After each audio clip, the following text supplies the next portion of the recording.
Notes from the Upper West Side, a novel by Dan Wrench.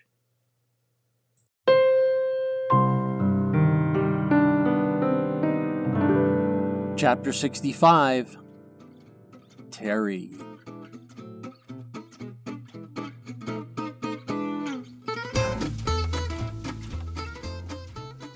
The next day, I was back at the gym before meeting Fern, long before, like at 3 in the afternoon, and I had Sammy with me. T-shirt girl at the sign-in counter wasn't so friendly with me that day. She sighed noticeably when I signed my name in the little ledger next to the timestamp. Before I could say, "How's it going?" she yelled out, "Terry!" and ducked into some back room.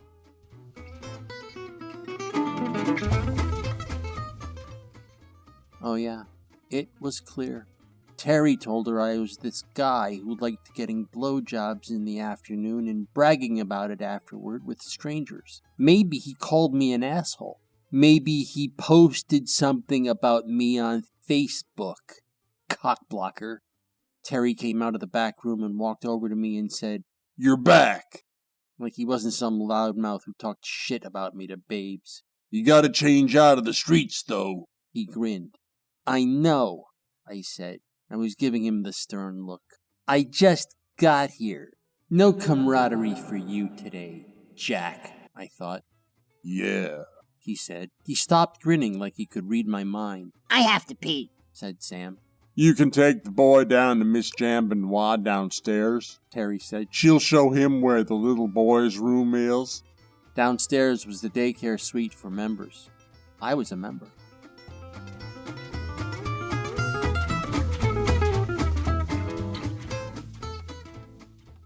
"I'm not a little boy," said Sam. "Yeah," said Terry. A few minutes later, I had my sneakers and sweatshirt and cut-off jeans out of the backpack and on my bod, and Sam was in the fun room with Miss Jambenois, who was this sweaty porcine chick who wore a leotard and sucked on a straw sticking out of one of those water bottles with the Equibalance logo on the side. You know, like she needed to stay hydrated because she was working out all day. Except her gigantic ass said the closest she ever got to working out was planning a push-up while ordering a slice.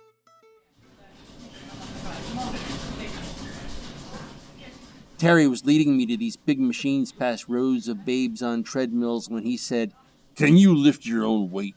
Yeah, probably not," I said. "Heck that, Bobby J. We gotta work on that upper body strength then." "Okay," I said. "Hey, just out of curiosity, why should I be able to lift my own body weight? I mean, why not half my body weight or twice my body weight?" "Good question," he said. He leaned against this upright machine with a bunch of padded levers on it and a black padded seat jutting out between two pieces of steel. "Say you get in an accident, or there's a fire and you break both your legs. You gotta get away from the flames, right? Or the water that might be welling up around your head. So you gotta drag yourself by your arms. How you gonna do that if you can't lift your own weight?"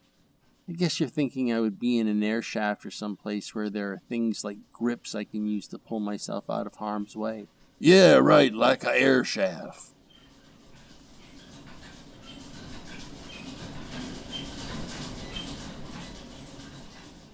"Interesting," I said. "Good point."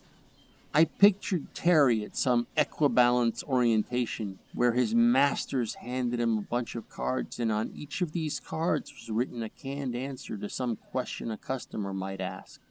On one of them was a little sentence that said if somebody asks you why they should be able to lift their own body weight, you should tell them they might break both their legs one day and have to pull themselves through an air shaft. I looked around me at the guys doing pull-ups and bench presses in lateral rows. I will bet you all of my money that not one of them was preparing for the air shaft eventuality.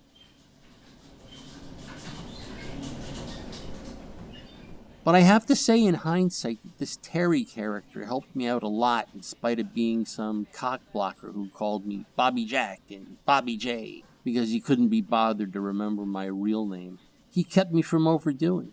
See, In the front of my brain was the knowledge that I had less than 3 weeks to get into shape, and he was the voice of reason telling me there was no fucking way I was going to get ripped in 19 days.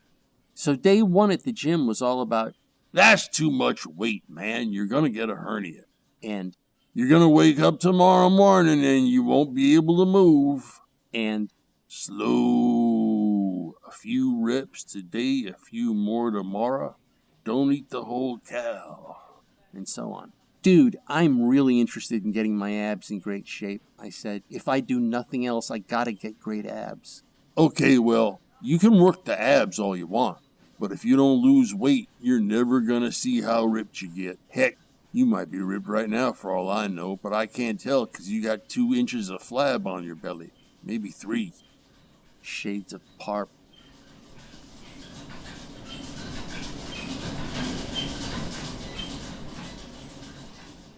Well, can't I just concentrate on losing the weight on my abs? He laughed loud, really loud, like it was the funniest damn thing he ever heard. Hey, man, you don't lose weight off of areas. You lose it all over or you don't lose it. You ever see a big fat Bobby who's fat all over except in his waist? Or a obese lady with a little tight butt? It don't happen. You never see those people. So, I kinda told him my dilemma without being descriptive. I'm meeting a girl in 19 days and I have to be in great shape, I said. Like, I'd met some babe online from Florida or someplace and we were about to hook up in the real world for the first time. Heck that, Bobby. It's always something like that. If you're in here, you're maybe a bodybuilder. Or maybe some guy who's really trying to change. Or else you're somebody who's got to boink somebody else day after tomorrow and now you're trying to get a lifetime of training into 48 hours. So what do I do? Well, you can start out on a healthy diet and just coming in to work out. You'll feel a lot better. You'll have more energy. Heck, you might even lose 5 pounds before the big day. Or night. And I had my Kegels. I almost asked him about those, but I decided to leave the Kegel talk for my other coach, Fat Fern. So, I had 2 coaches now. 3 if you count Parp. All helping me to bang a babe who wasn't my wife. I remember thinking, what a bunch of assholes. But you do what you have to.